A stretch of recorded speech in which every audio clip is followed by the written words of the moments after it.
Good morning.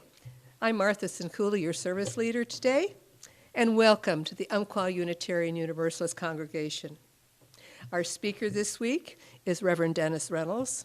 He will be available for an after-sermon Zoom with check-in beginning at 11:15 and discussion at 11:30 a.m. And if you have not yet used Zoom, just Google the Zoom free video conferencing tool and download the free app. You can do this on your phone, your tablet, or computer, and just follow the easy prompts. Once you've done that, you can click on the link in your email that Michael Wheeler sends out each week, probably early Saturday evening. Otherwise, after-service discussions are recorded, so you can view them anytime on YouTube, just like our services, which are uploaded on Saturday nights. Links to all our services are in our weekly UmpQuest newsletter, where you can click on the links to get to the services. And, of course, since you're using YouTube to view this service, please click on the red subscribe button. This will make it much easier to find us each week, actually anytime. In addition to services and discussions, we also have meditations and interviews. There's a lot to check out. It's important to make every effort to stay connected with one another during this physical separation. Please call and check in with members of our congregation as you can. And if you know how to find us on YouTube, perhaps you could help others who might find it difficult to do so that as many of us as possible can participate in our services. We thank Michael Wheeler and Lucy Swangham for their work on producing these videos of our services each week.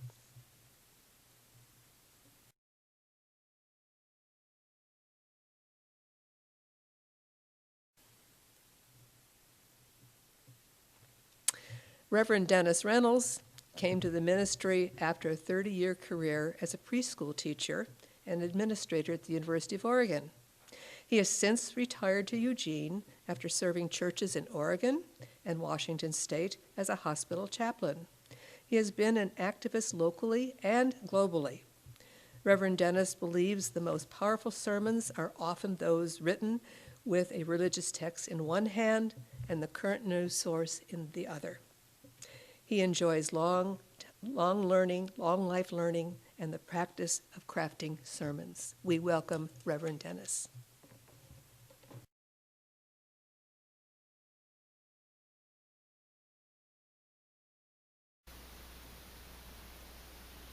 The words of our chalice lighting are a gift to us from Lisa Friedman. Spirit of life and love. We live in a fragmented world that tempts us to despair. We would put it back together piece by piece if it were ours to choose. But sometimes the fragments are enough. In a world of cruelty. There is still power in every act of kindness. In a time of doubt.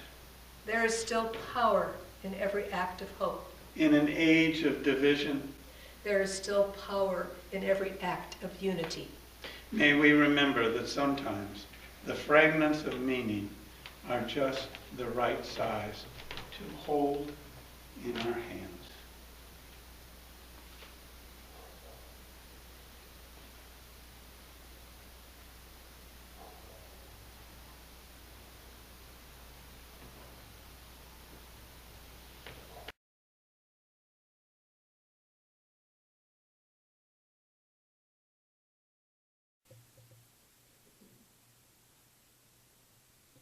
I invite you now into a time of shared meditation, first in words, then in silence, and then with a song.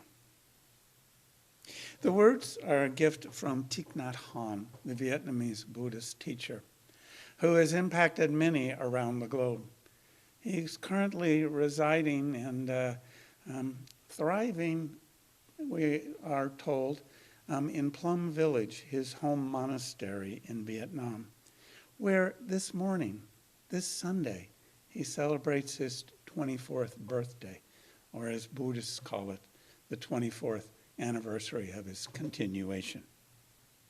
He invites us to breathe together. So I invite you to settle into mode, position that's comfortable for you. I recommend you consider feet on the ground, back straight, just to let the air flow more readily. Sometimes Buddhist teachers suggest straight back, hard back, soft belly, so the air can flow in and out as we breathe together with the teacher's words. Breathing in, I see myself as a flower. Breathing out, I feel fresh. Flower, fresh. Flower, fresh. Breathing in, I see myself as a mountain. Breathing out, I feel solid. Mountain, solid. Mountain, solid. Breathing in, I see myself as still water. Breathing out, I reflect on things as they are. Water, reflecting. Water, reflecting.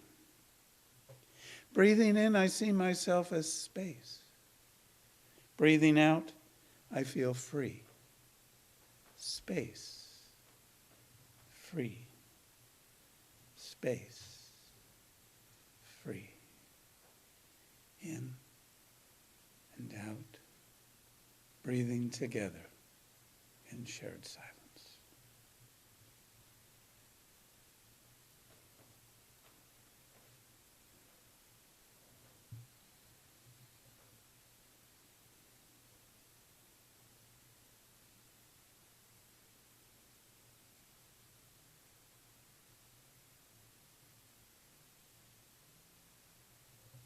One large cleansing breath in and out.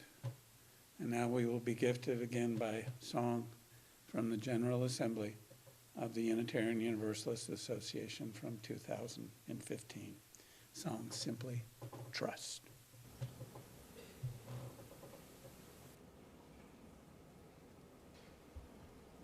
I bid you good morning, gentle friends.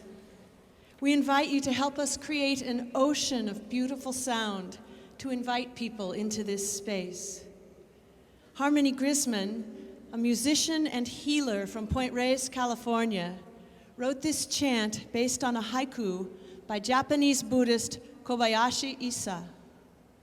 We will sing the chant a number of times to let the music do its work. The words are brief. Simply trust. Don't the leaves flutter down just like that? Simply trust. Don't the leaves flutter down just like that?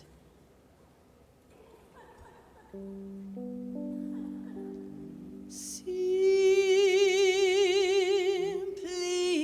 trust. Don't the leaves flutter down just like that? Will you please join me? Simply trust. Don't the leaves flutter down just like that? Simply trust.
just like that.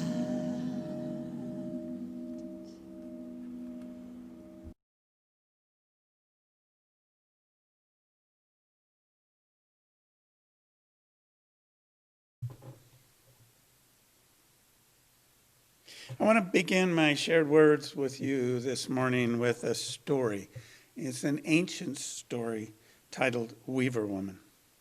It exists in various versions in a number of traditions.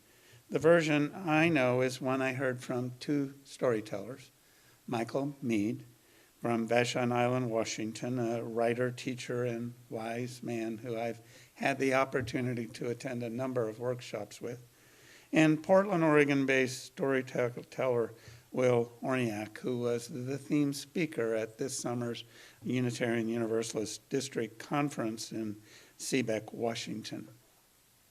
The story takes place in a cave. It may be far away, or perhaps not so far from here. Maybe it's over to the east at the base of the mountains. I suspect it might be somewhere near the base of the Three Sisters, or perhaps it's a bit further north amongst the rubble of Mount St. Helens, Luite, or Luwala Kloch in the Klickitat, or Siyat in the Yakima, which means the woman. The entrance to this cave is hidden among a jumble of huge boulders. Its path is hard to see because it crosses hard rock that leaves no visible pathway. But if you know the way or you're very lucky, you might come across it. Within this cave dwells a very, very old woman, a very wise woman. This ancient woman is continually engaged in two separate tasks. In the front of the cave, she has a small fire going upon which sits a large pot in which is simmering a rich stew. The broth is made of all the riches of the earth. Its base is thickened with tree roots and mushrooms. In the broth floats pieces of meat and a myriad of vegetables, some of which grow wild and some of which the old woman harvests from a garden near the mouth of the cave. It's spiced with delicious and potent herbs that the wise woman harvests in fields and forests.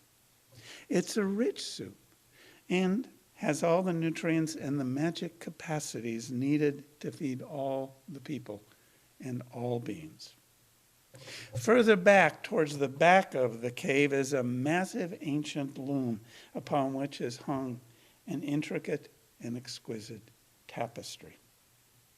Woven within this tapestry are threads of the past, stories remembered from long ago, and accounts of what happened just yesterday or the day before, and a few shimmering, unfinished strands of what may yet come into being. The wise woman makes careful selections from baskets of materials both ancient and new to create a beautiful image, rich in color and texture. Some of the materials, though, are stiff and brittle, so the wise woman has to chew on them to soften them. Her teeth are old and worn, barely up to the task.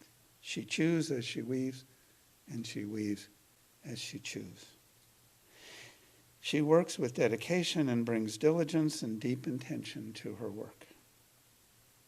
Then, in the midst of her weaving, she remembers her other tasks, so she sets aside her weaving and returns to the mouth of the cave to tend the fire burning there and to stir the rich stew. As she approaches the fire, a shadowy figure moves silently along the cave wall, entering as she exits. All is well in the pot. The sweet smells fill the air. She tastes a bit with her stirring spoon, adds a bit of herb from a leather bag she carries around her neck, and gives the fire a poke and adds another log before returning to her weavings. When she enters her stone weaving room, she discovers there a big black dog. Whose big black dog? She rushes forward, for the dog has taken the bottom row of the tapestry in its teeth and is pulling and tearing and snarling, pulling apart her careful weavings. As she chases this dog, her own beloved dog, Away from the loom, the dog's teeth snag on strands from the tapestry, and the beast rushes from the cave, trailing threads and strands of the great story that has been emerging. When the dog is left, the wise old woman sits again before the loom. She takes a deep breath and reaches again in the basket of fibers of the past and of the events unfolding, selecting what will become the next strand. Or perhaps she picks up a bit of fiber that still needs some softening, and she chews and begins anew the task of weaving the continuing story of the earth. So it is, and so it always has been, and so it shall be. Weaving the story as it unfolds is the work of life. Selecting the threads of progress is our callings. Sometimes we can see more beauty and greater strength in the merge in the tapestry. Other times we see our careful work torn apart by the beasts of greed and self-aggrandizing power. In our times, it sometimes seems that much of the unraveling have come not from a dark-haired animal, but rather from an orange-haired human.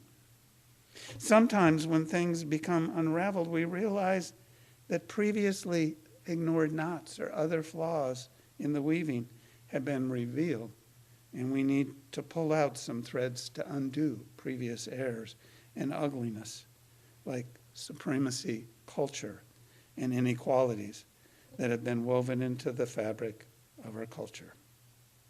So it is in the fabric of our beautiful yet fragile world.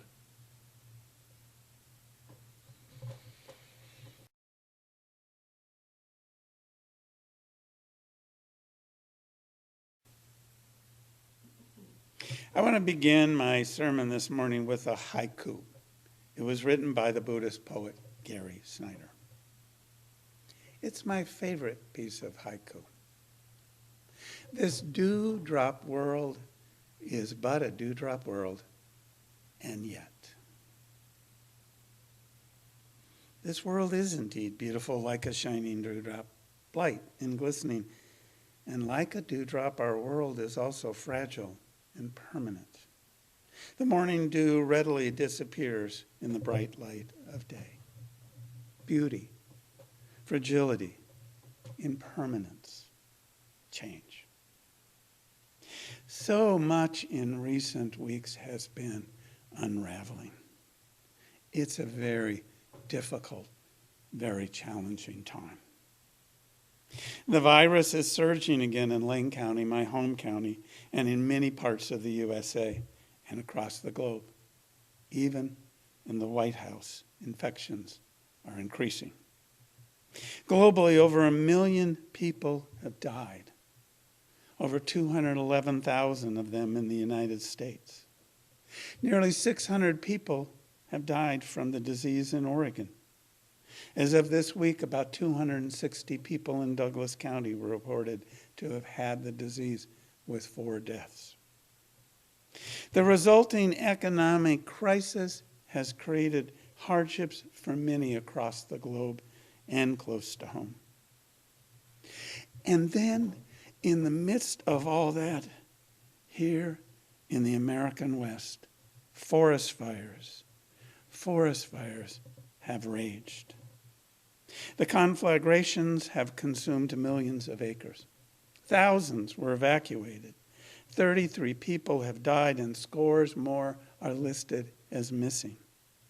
Hundreds of our neighbors, including 8 members of the Ashland Unitarian Universalist congregation, lost their homes.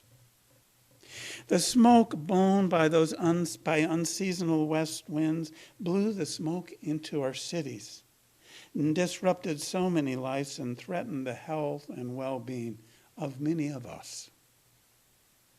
It is an anxious time. So much is unraveling. Our hope is at risk of evaporating. It's an incredibly difficult time and an incredibly beautiful time. The week before the fires began was a very, very sweet time for me and mine. I spent much of the week camping, first at Waldo Lake High in the Cascades with my wife Suzanne, my daughter Lindsay, her partner Frank, and my 6-month-old grandson Jesper. The weather, is often the case in late August or early September, was spectacular. On Waldo, the days and the nights were both delightful. The setting, the moonlight, the sunsets, and the sunrises, and the company were all awesome. We then returned to home to Eugene, and Suzanne and I repacked for 2 nights camping by boat on the Willamette River. That, too, was delicious. We were with 4 other couples, each in our own drift boat, canoe, or raft. Thanks to the wisdom of the 1970s Oregon Governor Tom McCall and the then cooperative bipartisan legislature, the banks of the Willamette River have been blocked from development and look much like they did centuries ago. It's called the Greenway. We camped on a small gravel sandbar island surrounded by water, greenery, birds, and beavers. Sunday night, Suzanne and I returned home, delightfully exhausted. On Monday, my son Nick, who was in quarantine at his mother's house, called to say he had gotten a negative COVID test and would like to come by to visit. That afternoon, we shared a couple of socially distanced beers and deep conversation. It was the first time in nearly a year we had been together. After that, Suzanne and I went out to a very good French restaurant in Eugene, Marché. I recommend it highly for dinner to celebrate our anniversary. We had an amazing meal nested in the potted shrubs on their patio. Partway through the meal, we started to smell some smoke. Our waiter reported the smoke was from wildfires to the east of us.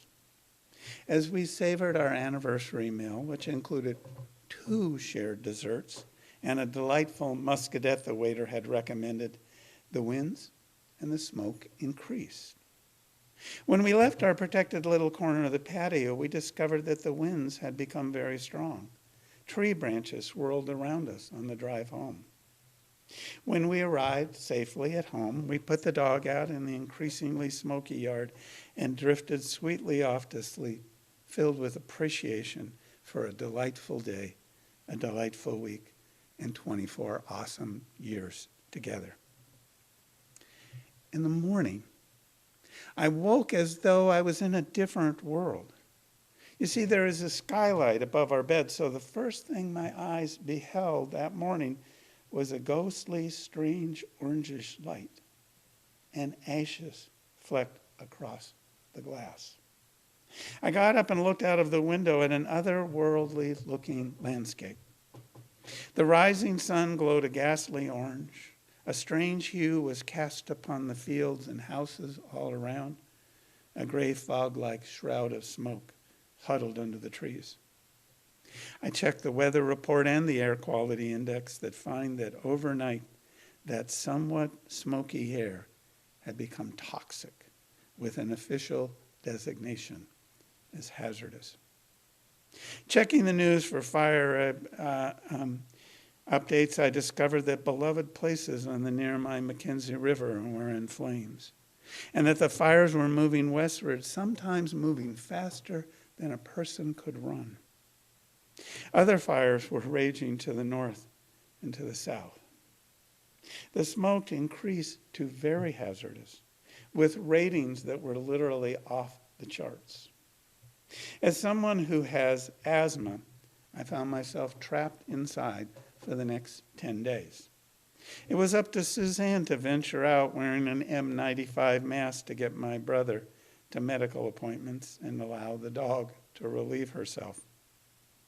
My mood was as gray and as hazy as the view outside my window. I spent hours doing nothing, checking and rechecking the news reports and wandering aimlessly around the house, and then returning again and again to staring out the window. It was awful. The beauty of the week before had evaporated. This dewdrop world is but a dewdrop world, and yet. Beauty, fragility, impermanence, change. These are the things I want to particularly focus on today. That impermanent nature of life.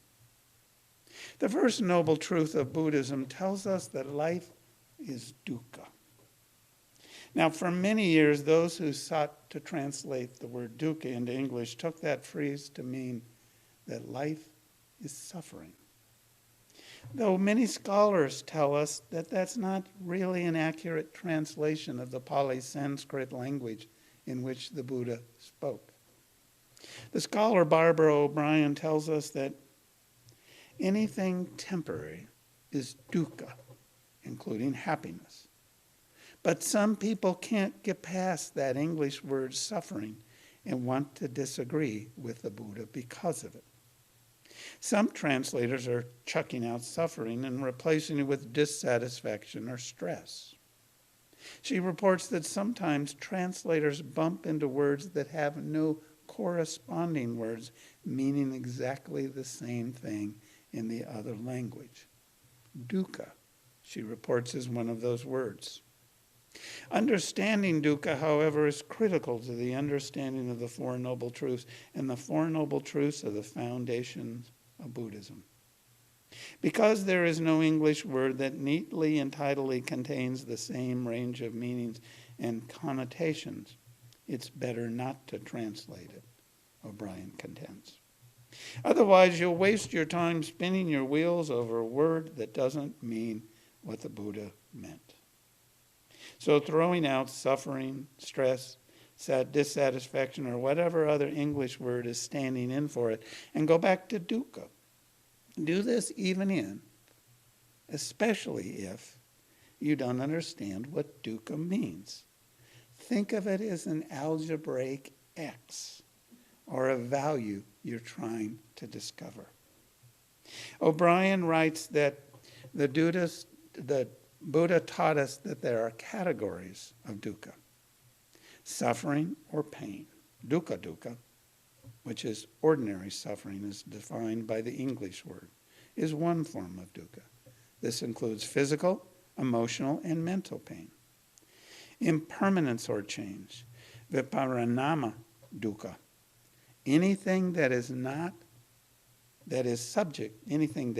subject to change is dukkha. Thus, happiness in dukkha is dukkha, because it's not permanent. Great success, which fades with the passing of time, is dukkha. Even the purest state of bliss experienced in spiritual practice is dukkha. This doesn't mean that happiness, success, and bliss are bad, but that it's wrong to enjoy them. If you feel happy, then enjoy feeling happy.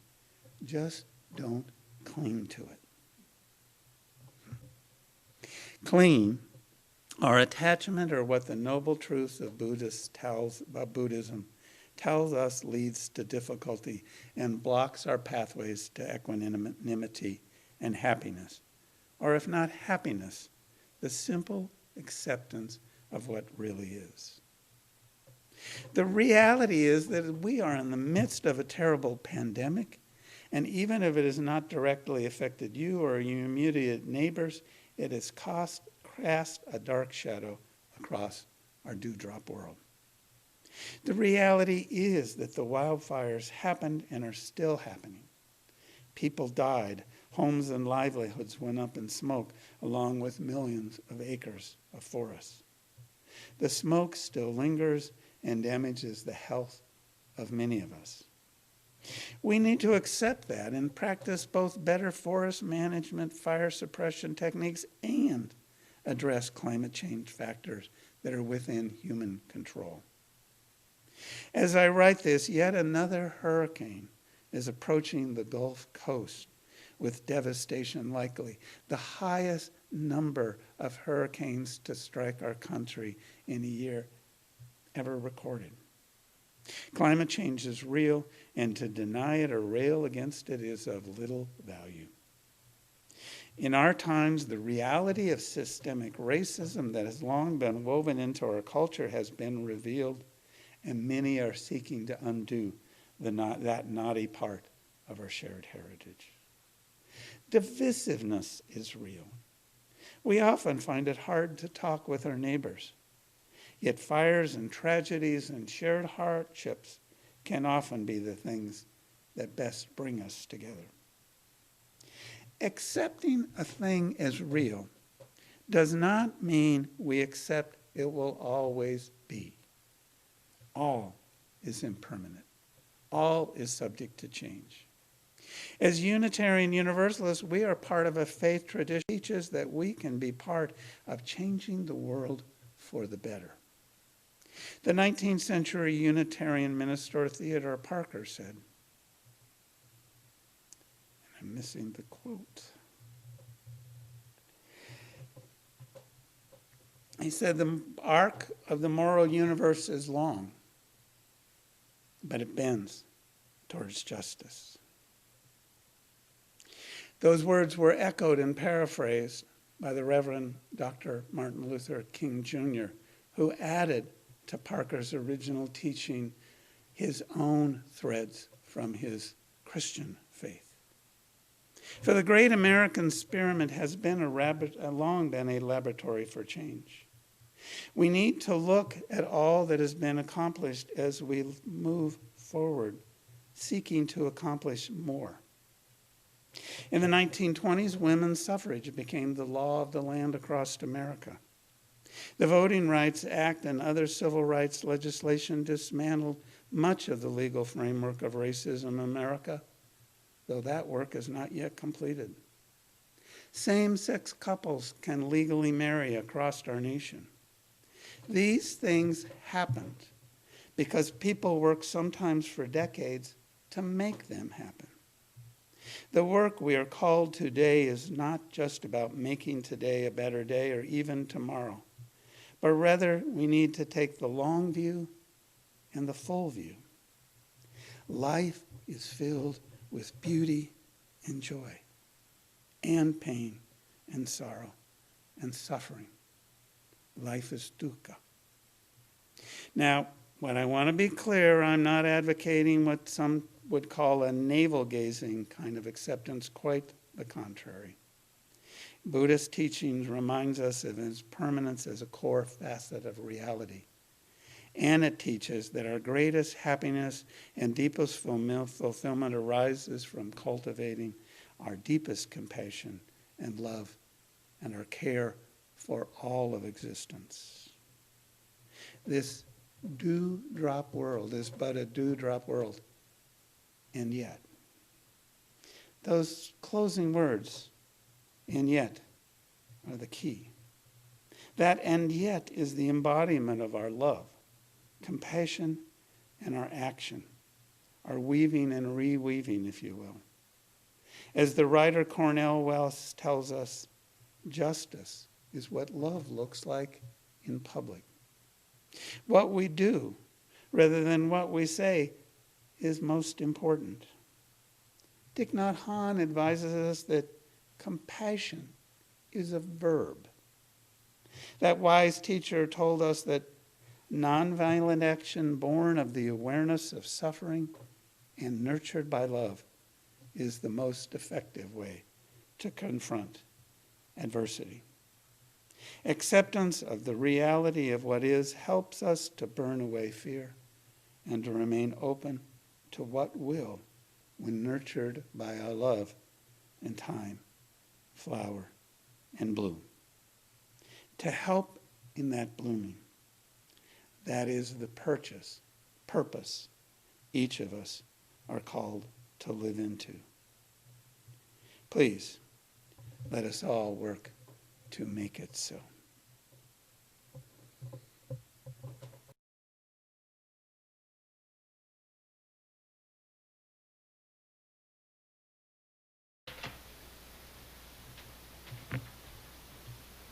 The words of our closing words of benediction are gifted to us from Brene Brown.